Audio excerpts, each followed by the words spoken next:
नमस्कार मैत्रिणींनो, चविष्ट भोजन या माझ्या यूट्यूब चॅनलवर मी सर्वप्रथम सर्वांचे स्वागत करते।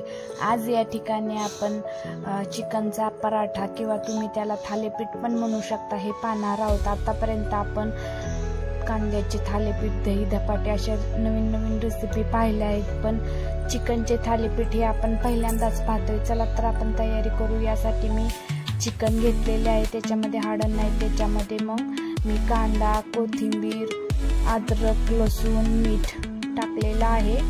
वरून टोमॅटोची पेस्ट पण आपल्याला करून घ्यायची, यासाठी कच्चा टोमॅटो टाकला आहे आणि आपण याची पेस्ट बनवून घेतलेली आहे। आता एका बाउलमध्ये मी हे सर्व सारण काढत आहे।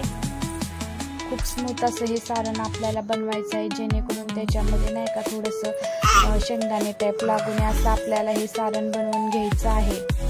हे खूप स्मूथ असलं पाहिजे, त्याच्यामध्ये टोमॅटो आणि कांदा हा राहिला नाही पाहिजे, एकदम बारीक अशी पेस्ट बनली पाहिजे।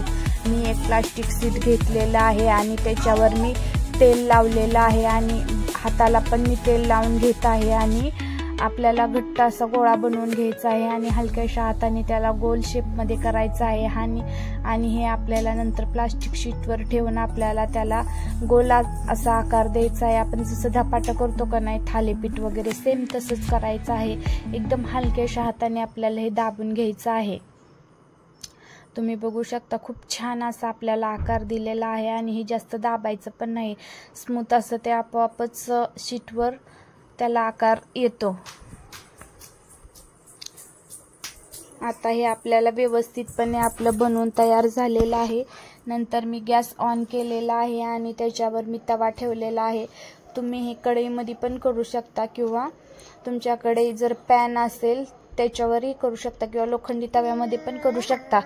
याच्यामध्ये मी तेल टाकलेलं आहे आणि आता आपल्याला जे आपण पराठा जो केलेला आहे ना, तो आपल्याला या तव्यामध्ये टाकायचा आहे। हा पराठा मी प्लास्टिक शीटवरून काढून हातावर घेतला आहे आणि नंतर मी तव्यामध्ये टाकलेला आहे। तुम्ही बघू शकता किती व्यवस्थित असा तव्यामध्ये टाकला गेला आहे, तो जरा सुद्धा फाटलेला नाही।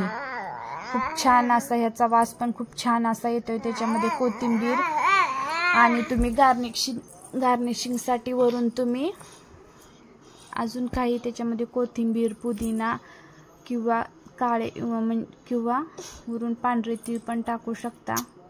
नंतर आपल्याला पराठा साईडनं बदलायचा आहे आणि व्यवस्थित असा आपल्याला पलटून घ्यायचा आहे। तुम्ही बघू शकता खूप छान असं ह्याला कलर गोल्डन ब्राऊन कलर आलेला आहे।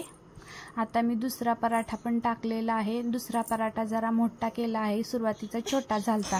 तुम्ही बघू शकता खूप असा व्यवस्थित असा बनवून तयार झालेला आहे। तुम्ही पण ही रेसिपी ट्राय करा। तुम्ही ह्याला सॉस सोबत पण खाऊ शकता। आमची रेसिपी आवडल्यास लाईक, शेअर आणि सबस्क्राईब नक्की करा। आमची रेसिपी तुम्हाला कशी वाटली कमेंटमध्ये आम्हाला जरूर कळवा।